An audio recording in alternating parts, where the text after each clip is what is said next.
There is a moment every man remembers, even if he tries to bury it. A moment when he stood before a woman whose beauty burned through his defenses, yet whose sudden chaos, her shifting moods, her storm of words, her piercing silence shook him to his core. It could have been the way her eyes flashed when she challenged him. It could have been the way she retreated into icy silence and watched what he would do.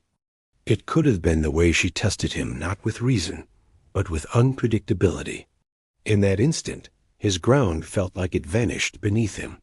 And for the man without a foundation, her chaos was not simply a wave, it was a tidal force that consumed his very sense of self. But for the man forged in the fire of discipline, anchored in something deeper, something untouchable, her storm was not a threat. It was a wind that only made his roots dig deeper into the earth. This is the secret the Stoics carried, a frame so strong that no storm could shake it, a presence so unmovable that even chaos bent around it like water around stone. And the promise is this: if you can build such a frame, you will never again fear the chaos of a woman, of the world, or even of your own thoughts. You will stand as a sovereign. The thesis is clear. The Stoic blueprint teaches that chaos is not the enemy, but the element against which the strength of a man is proven. The Stoics spoke in a single voice across centuries, whispering the same truth: the world is chaos. Fortune spins her wheel. Life rises and collapses. People betray. Death approaches. Yet the man who builds his house on shifting sand will collapse with every tremor. Only the man who builds upon rock will remain. What is this rock? It is not indifference, as many misunderstand. It is not the cold dismissal of the world. It is the unshakable mastery of what is within your control, your perception, your judgment, your action. The Stoic does not deny chaos. He allows it to roar around him, and yet he remains unmoved because his frame is his own. Like a fortress, he does not depend on the approval or moods of others to stand. He knows the woman may test him with emotional storms, but those storms are not designed to destroy him. They are designed to reveal him. They ask the question: are you a man who collapses or a man who commands? The answer is found not in words, but in presence. Imagine her chaos as fire. To the untrained man, it burns him, leaves him scarred, makes him recoil in fear. He becomes desperate to calm it, to explain, to soothe, to appease. But to the man of Stoic frame, her fire is fuel. He does not leap to extinguish it. He contains it within the hearth of his presence. He does not argue against her emotions. He does not bend his reality to match her instability. He stands, and in standing, he transforms her chaos into energy that warms, not destroys. This is why women test men, not because they hate them, but because they crave proof that the man they are with has a frame stronger than their chaos. She wants to know if she can lean into him without both of them collapsing. She wants to know if the world can rage, and he will not run. The Stoic blueprint is the answer to this ancient, unspoken demand. The application to male and female psychology becomes clear when you recognize the polarity of order and chaos. Man, in his ideal form, embodies order, structure, boundaries, clarity, resolve. Woman, in her ideal form, embodies chaos, emotion, flux, creation, destruction. These are not judgments. They are roles in the dance of nature. When a man collapses into her chaos, polarity dies. She loses attraction, for she cannot respect a man who becomes smaller than her storms. But when he embodies order, when he does not resist or complain, but simply holds his ground with steady eyes and calm breath, polarity is restored. She feels what she cannot admit: safety. And safety, paradoxically, gives her permission to surrender her chaos into his order. This is not domination. It is leadership. It is the unspoken contract written in the marrow of human instinct. The Stoic blueprint is simple, yet brutal. Control what you can. Release what you cannot. Never give your inner authority to another's chaos. For the man who builds this inner citadel, her tests are no longer threats.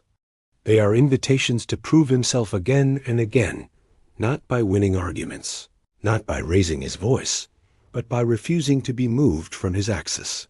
To such a man, even silence is power. His presence speaks more loudly than her storms. And here lies the hidden paradox. The less he reacts, the more she trusts. The less he chases calm, the more she softens. The less he explains himself, the more she feels his truth. Her chaos cannot shake him. Instead, it circles him, only to find that he remains untouched, unbroken, unyielding. Consider Marcus Aurelius, writing in his journal not for glory, but for survival. Surrounded by betrayal, by war, by plagues, by death, he still wrote, "You have power over your mind, not outside events. Realize this, and you will find strength." He was not speaking of philosophy as an abstract ideal.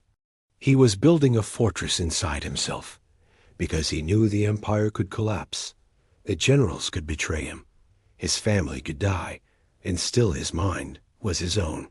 This is the same fortress you must build in relationships, where the empire is her love, and the generals are her moods, and the collapse is her withdrawal of affection. If your sense of self rests on these shifting externals, you will crumble. If your sense of self rests on the rock of your own mind, you will stand unbroken. That is the Stoic's blueprint. And so the choice becomes yours. Will you remain the man whose identity crumbles the moment she withholds her approval, whose frame collapses when she raises her voice, whose self-worth drowns in the tides of her chaos? Or will you become the man whose presence is an anchor, whose gaze is a steady flame, whose frame is so immovable that chaos itself bends around it? This is not an intellectual exercise. It is a way of being. Every interaction is a battlefield where your frame is either forged or fractured. If you choose the Stoic path, you choose sovereignty. You choose to master yourself so completely that no woman, no storm, no chaos can take it from you. The final edict is clear. Chaos is inevitable. Collapse is optional. Stand as the Stoic, and her chaos becomes the proof of your unshakable frame. Fail, and you will always be a servant to forces you cannot control. The blueprint is before you. The only question that remains is whether you will build. A man sits across from a woman he desires, and the first test comes not in words but in silence. She looks at him, waiting, her eyes daring him to fill the void. This is the first situation where chaos makes its quiet entrance. The hidden dynamic is simple. Silence is a battlefield.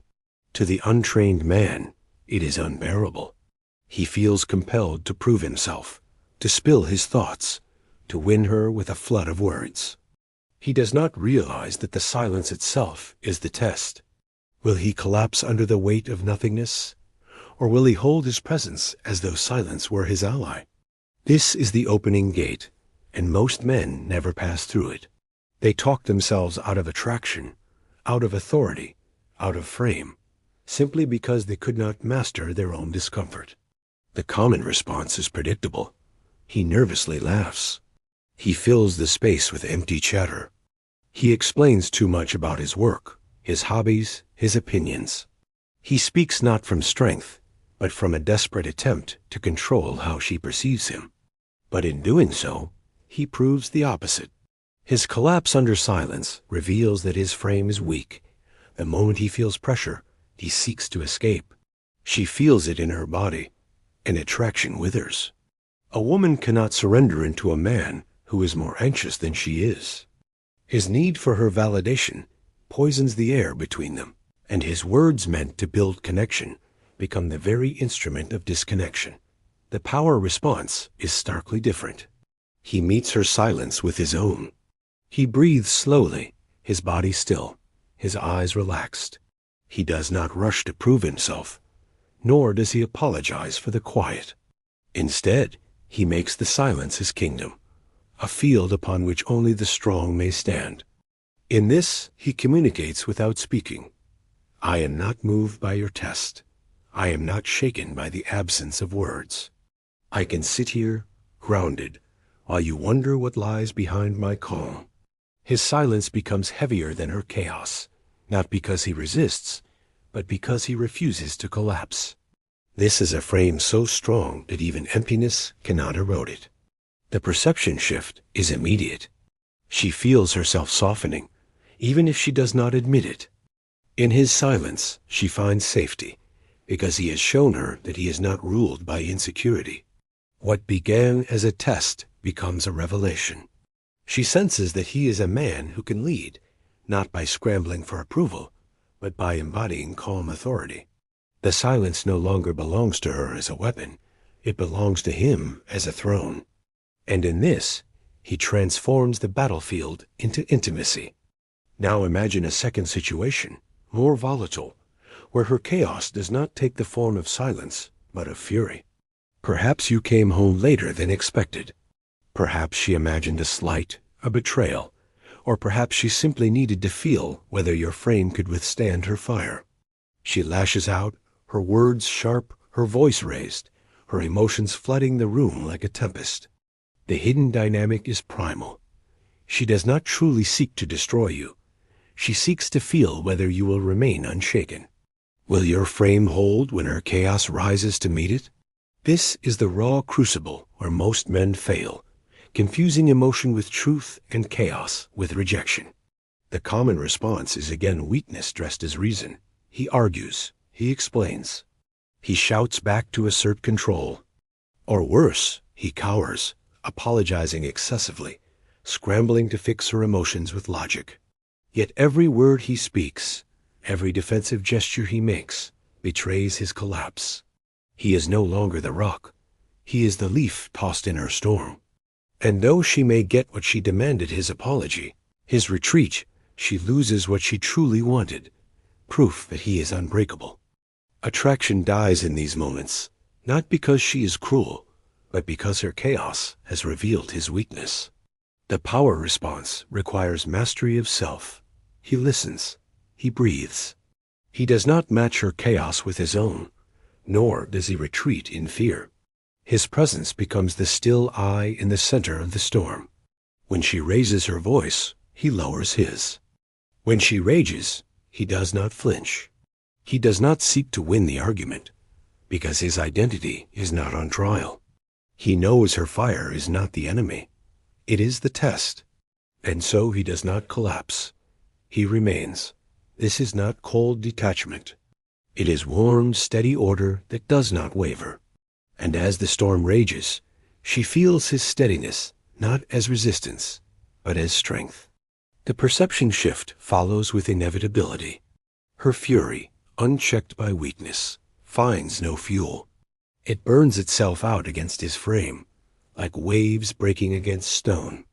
And when it does, she feels something deeper than satisfaction. She feels safety.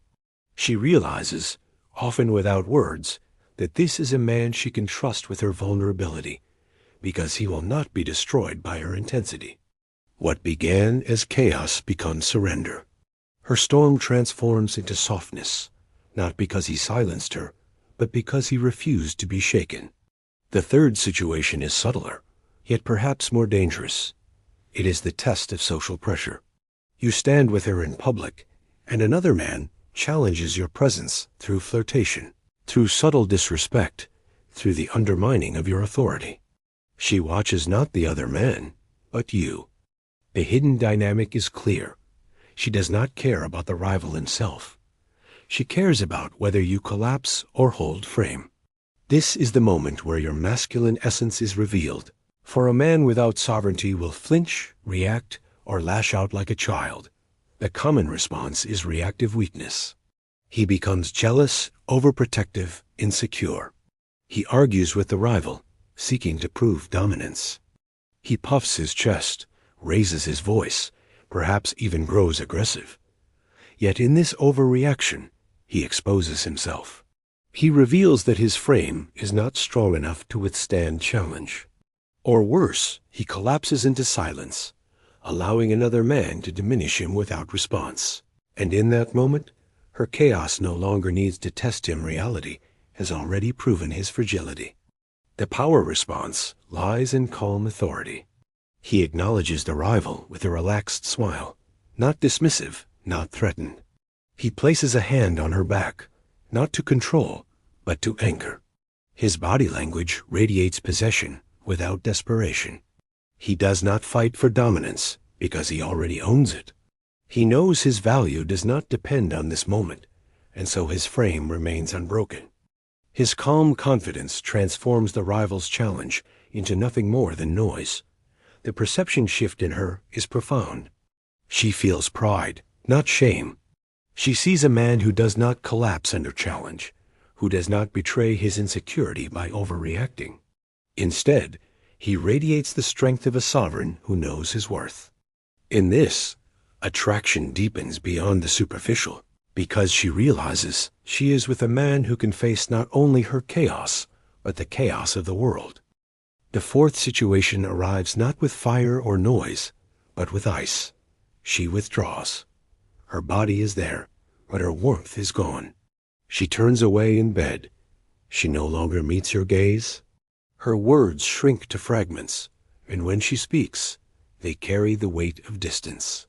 This is the most insidious form of chaos, because it is silence sharpened into absence. The hidden dynamic here is the primal test of abandonment. She does not truly wish to leave, though her withdrawal suggests it. She wants to feel whether your frame collapses when her affection is withheld. She wants to know, do you vanish with her? Or do you remain sovereign, unyielding, even when her warmth disappears? The common response is predictable. He panics. He presses for answers. He clings to her, demanding to know what is wrong. He showers her with desperate affection, or worse, he becomes cold himself, mirroring her withdrawal in a spiral of collapse. Each reaction betrays weakness. His panic tells her that her withdrawal controls him. His coldness tells her that he is reactive, not sovereign. Either way, he proves that he is not strong enough to withstand her silence, and her attraction decays. She feels less safe, less drawn, less willing to soften, because his frame has shown itself fragile. The power response is steady presence. He does not chase her warmth, nor does he retreat in bitterness. He continues living with strength. He greets her calmly, speaks warmly, touches her gently, but without expectation. He does not press for answers, because he does not need her chaos to justify his presence. He remains unshaken, the same man whether she pours love upon him or withholds it. And in this, his frame shines brightest, for he communicates a truth she cannot ignore. My worth is not dictated by your mood. I remain. The perception shift unfolds slowly, like frost melting under the morning sun. She feels the futility of her withdrawal, because he does not collapse under it. She feels, too, the safety of his consistency, the proof that he is a rock and not a reed. Her body begins to soften again, because she realizes she cannot shake him by withholding. Instead, his presence pulls her back, not through force or pleading, but through the quiet gravity of a man who refuses to be moved. Her chaos dissolves into trust, and in that trust, her warmth returns. The fifth situation is the most brutal, for it is not about moods or silence or fire, it is about despair. There will come a moment when her chaos takes the form of deep existential collapse. She will question her worth, her beauty, her life. She may spiral into tears, confess fears of losing everything, doubt her own value. This chaos is not aimed at you, but it will fall upon you like a storm all the same. The hidden dynamic is profound. She is asking whether you can carry both yourself in her when she cannot carry herself. This is the ultimate test of frame. The common response is one of two extremes. He tries to fix her, offering logic, solutions, advice, thinking her chaos can be reasoned away. Or he withdraws, unable to withstand the weight of her despair, resenting her for breaking the peace he desires. Both responses fail. The fixer reduces her emotions to problems, denying her humanity. The withdrawer abandons her in her moment of greatest need. Either way, she learns that his frame collapses under the heaviest storm. He is not her anchor. He is another burden to bear. The power response requires the deepest Stoic strength. He does not fix. He does not flee. He remains, calm and steady, holding space for her despair without collapsing into it. He embraces her, listens to her, allows her tears to fall, and yet inside himself he remains unmoved. His frame absorbs the storm without being washed away. His silence here is not empty, it is protective. His touch is not desperate, it is grounding. He does not offer solutions. He offers presence, and in that presence, she finds the strength to breathe again. The perception shift is life-altering. In her despair, she discovers that he is not only her lover, but her fortress. She realizes that she can fall apart in his arms and still be safe, because his frame is not fragile. It does not need fixing, explaining, or protecting.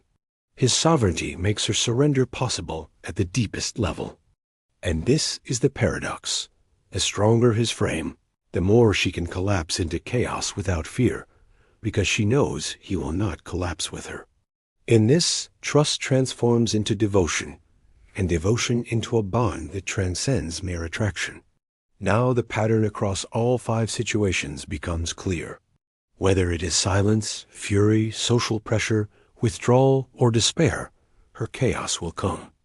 It is inevitable, because it is part of the feminine essence to test, to expand, to erupt, to withhold, to collapse, to rise again. The weak man fears this truth. He resents it. He curses it. But the Stoic man embraces it, because he knows that chaos is not his enemy. Chaos is his proving ground. Every storm she brings is another chance to prove his frame unshakable, another chance to show that he stands on rock and not on sand. The toolkit emerges from this blueprint. First, master your breath, for your breath is the anchor of presence. Second, master your silence, for silence is heavier than words. Third, master your body, for stillness radiates more power than frantic motion.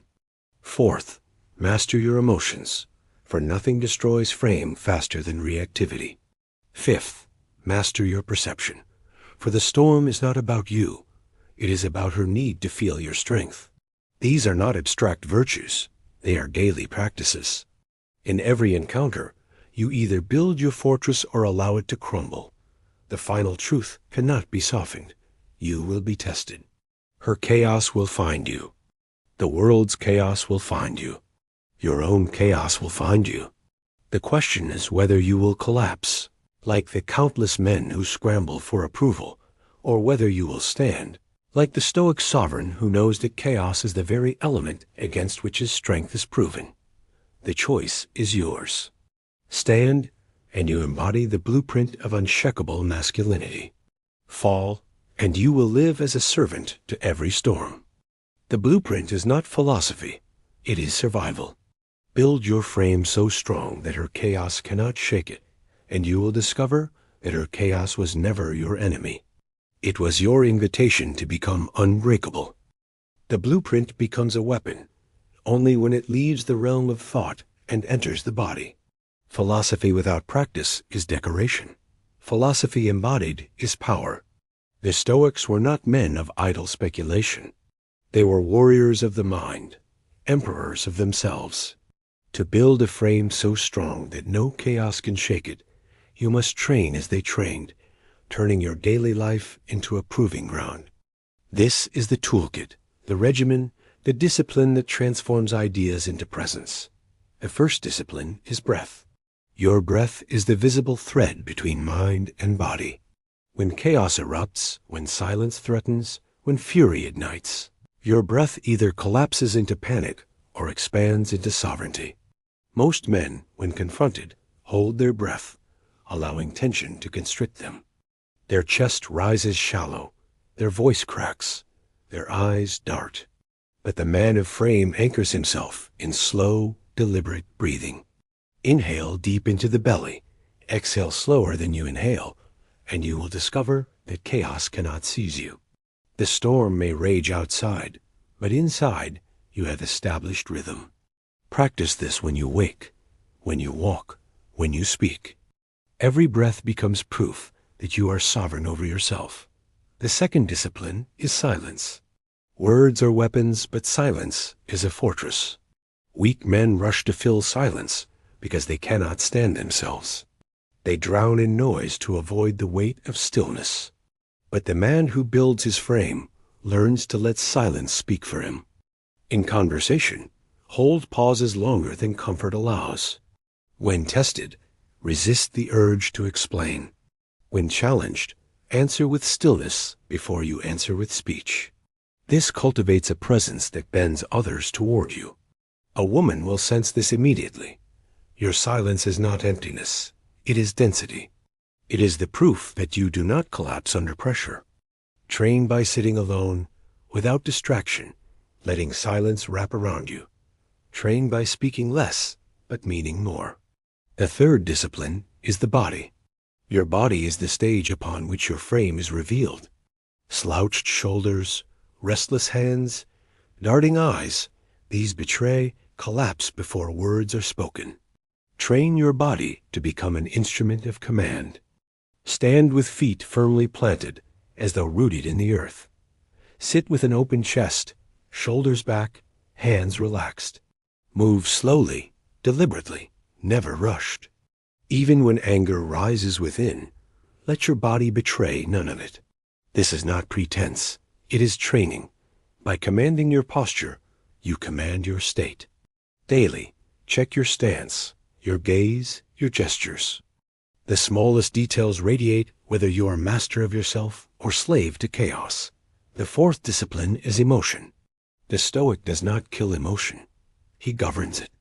Anger, fear, jealousy, despair, these are natural. But to collapse into them is to surrender sovereignty. The practice here is not suppression, but mastery. When emotion surges, step outside of it. Ask, is this within my control? If yes, act with precision. If no, release it. This reframing transforms every emotional storm into an opportunity to build strength. Do not fight emotion with emotion. Observe it, name it, and in naming, reclaim your throne. A woman's chaos will seek to pull you into her storms. Your task is not to deny the storm, but to remain the captain of your ship as the waves crash. Practice this daily by reframing irritations, rejections, delays. Each moment is training in sovereignty. The fifth discipline is perception. Your reality is not shaped by events, but by the meaning you assign them. Two men face the same chaos. One sees betrayal, insult, catastrophe. The other sees a test, an invitation, a chance to embody strength. The same storm produces collapse in one and sovereignty in the other. This is the essence of Stoic practice, to wield perception as the final fortress. When she withdraws, do not see rejection. See the invitation to remain steady. When she rages, do not see an enemy. See the chance to anchor her fire. When life betrays you, do not see loss. See the crucible of strength. By mastering perception, you rob chaos of its sting. Together, these disciplines form the training ground of frame. Breath, silence, body, emotion, perception. Practice them daily, in small moments and great. Make every conversation, every challenge, every storm a rehearsal for sovereignty. The blueprint is not built in one grand act. It is carved, breath by breath, silence by silence, choice by choice, until it becomes who you are. And now comes the final reckoning. You have heard the stories. You have seen the tests. You have walked through the blueprint. But none of it matters unless you choose. Because chaos is coming. The woman you love will test you. The world will betray you. Fortune will strip from you what you cling to most. Your own thoughts will rise like enemies in the night. You cannot escape this. You can only prepare. And when it arrives, you will either collapse into desperation, or you will rise into sovereignty. The Stoics leave you no middle path. Either you master yourself, or you are mastered. Either you build your frame on rock, or you build it on sand. Either you stand unshakable as chaos bends around you, or you fall as another man who begged for approval and drowned in storms. The choice is brutal in its simplicity. Stand or collapse. Rule yourself or be ruled. And here is the truth you must swallow. No one will save you. Not her, not the world, not philosophy itself. Only your discipline, your practice, your sovereignty will forge your frame. If you wait until chaos arrives, it will be too late. You must build now, in the silence of your own life, so that when the storm comes, you are already the fortress. The invitation is clear. Build your frame so strong that her chaos cannot shake it. Build it so strong that life itself cannot bend it. Build it so strong that even death, when it comes, finds you standing with calm breath, steady eyes, and a soul unbroken. This is the Stoic's blueprint. This is the path of sovereignty. The time for collapse has ended. The time to stand has arrived.